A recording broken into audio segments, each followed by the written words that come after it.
Our speaker is Alain Delannoy, an independent researcher from France. Today, he presents his talk on the topic, How Culture Creates Sexual Desire and Sexual Love in Early Humans. Thank you for inviting me. In this communication, I explore the basis of attraction to a sexual love object. I'm not differentiating here between the terms love, romantic love, sexuality, sexual love. Indeed, what interests me is not what happens in sexual love, whether it's erotomanic thoughts, intimate glances, expression of feeling, romantic love, caresses, sexual intercourse, prostitution, rape. What interests me is the vector of sexual love, which flows from a subject in love to a person recognized as the object of one's desire. The relationship can be very different, but I'm only looking at the impulse that drives a loving subject towards an object of desire. It's about understanding how one human being can become the object of another's desire. What is the process that leads the subject to be seduced by an object of desire? What is the mechanism that enables a person to feel romantic and sexual attraction for other persons? The common explanation is sexual instinct. This idea of instinct was even peddled by early sexologists.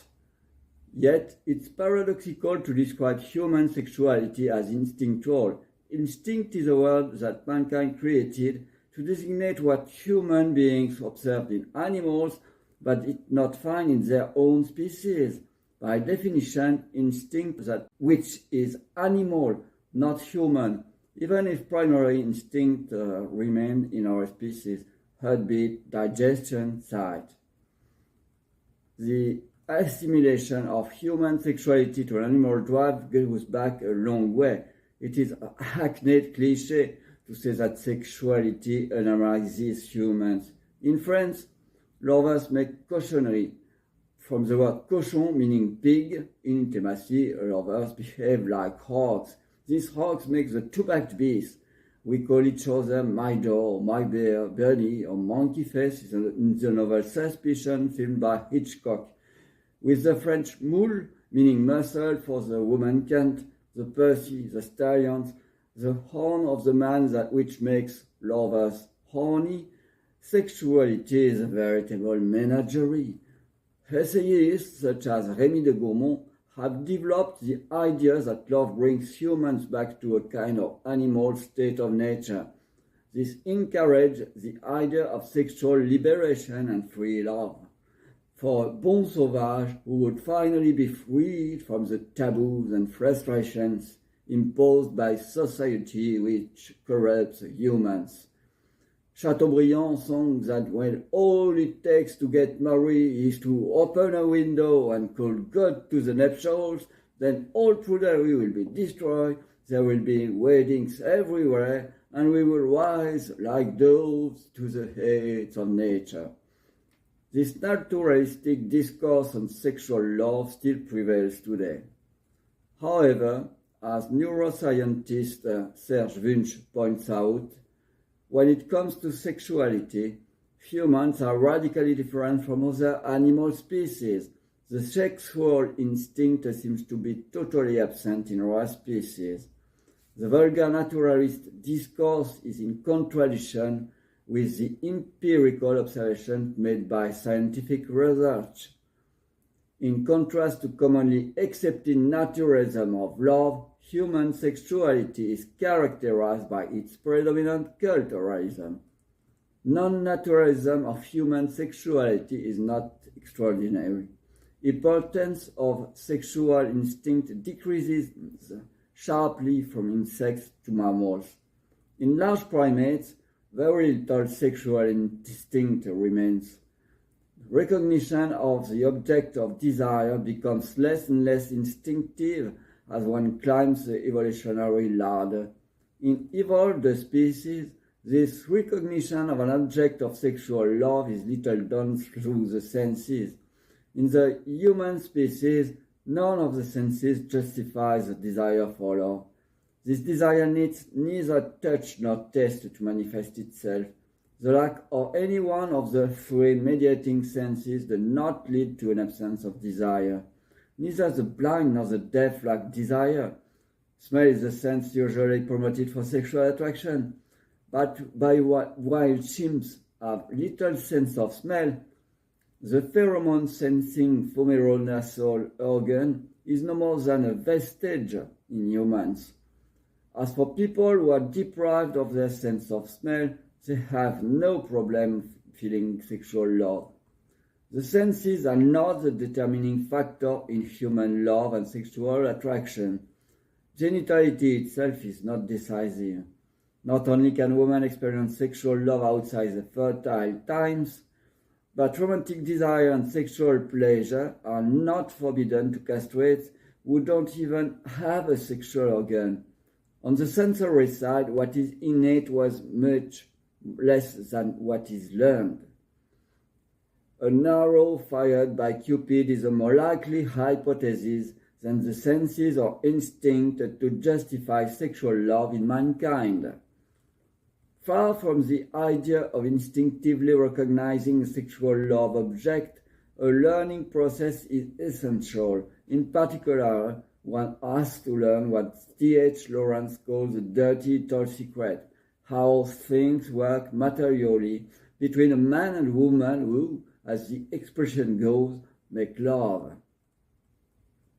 Chimpanzees can only learn this secret through observation when they see males doing it in front of them as children, usually with their mothers. In the same way, Zola imagines a country girl instructed by bees so she sees doing it in front of her. It is not believable. Humans couldn't have more instinct than a chimp and guess the dirty little secret all by themselves. Yvonne Verdier, anthropologist of the Burgundy, interviewed a country woman. She had not been instructed by the animals. It was Ginette who told me at the fountain, and I cried. A child could not learn this secret as simply as monkeys could by watching their elders do it. In humanity, modesty prevents it. Love-making takes place in private, especially away from the gaze of children. This is not the case in other species, but in humanity, modesty is universal. As Genesis recounts, modesty is one of the characteristics that radically differentiates humans from all other animals. Chimps that reach sexual maturity must have learned the dirty little secret. Otherwise, they never be able to feel love. It's a sleeping capacity to be awakened during a sensitive period. Once this period has passed, it's too late. The sleeping capacity can never be acquired, and chimps will never be able to have a love life. Mankind reaches functional sexual maturity during adolescence. If it's the same as for chimps, if human beings need to be initiated to love in childhood, then those who grow up isolated from human culture will never be able to feel desire. It is the case. As feral children anthropologist Lucien Strivet points out, feral children generally develop no sexual appetite. On the contrary, they have an aversion to physical contact and do not develop empathy. But in human society, it is possible to learn the dirty little secret only at puberty or even later. And that's enough to make one desire to indulge in sexual love. The feral children to whom the same revelation is made at the same age do not develop any amorous or sexual desires. Unlike the pair of chimps who couldn't figure out how to do it and had to be shown a film of monkeys copulating to trigger successful coitus, knowledge of the dirty little secret alone is not enough to trigger love and sexual desire in the human species. A teenage feral children shown a pornographic film wouldn't want to copulate. Humanity needs something more than the trivial revelation of the dirty little secret to make people want to have a life of sexual love. There is a sleeper-sensitive period as in other primates, But the revelation of the dirty little secret is not, as in the chimp, what the human child has to learn in order to awaken a desire for sexual love. So what do children learn in society that they don't learn in the wild? Children observe many things with their own eyes. For example, that humans often go in male-female pairs, sometimes with children in tow. But what children learn also comes through another medium, language. Trivel justifies feral children's lack of desire for love and sex by the fact that at the key moment of receptivity in their development, they have been deprived of the structuring dimension of the symbolic. The symbolic that feral children lack is mediated by language. As Verdier analyzes, what makes 10-year-old girl cry as she discovers the raw reality of the physical manifestation of love comes from listening literally to human sexuality, from the fact that it is said. Suddenly, due to the words heard, what we've seen in animals, the impressions and emotions we've accumulated come together in a way that applies to humans. What happens then is a clash between speech and gaze. The initiation that takes place through the gaze in monkeys is first and foremost through language in mankind. Humans are exceptionally intelligent beings. This intelligence enables us to develop extremely complex languages. Language is a defining characteristic of humanity. The first words children hear about love will help them sketch out a schema of what love is. These speeches may have been intended for them, but may also be caught on the fly. They may be positive or condemnatory, uttered by friends, brothers, parents, teachers, strangers, on the radio, on television, and as soon as children are able, these speeches can be read.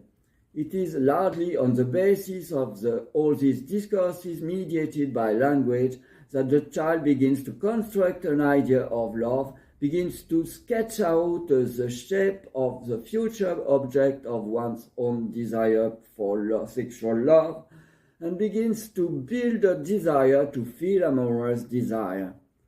Society is the driving force behind human sexuality. It can only be in society that human beings construct a desire for sexual love.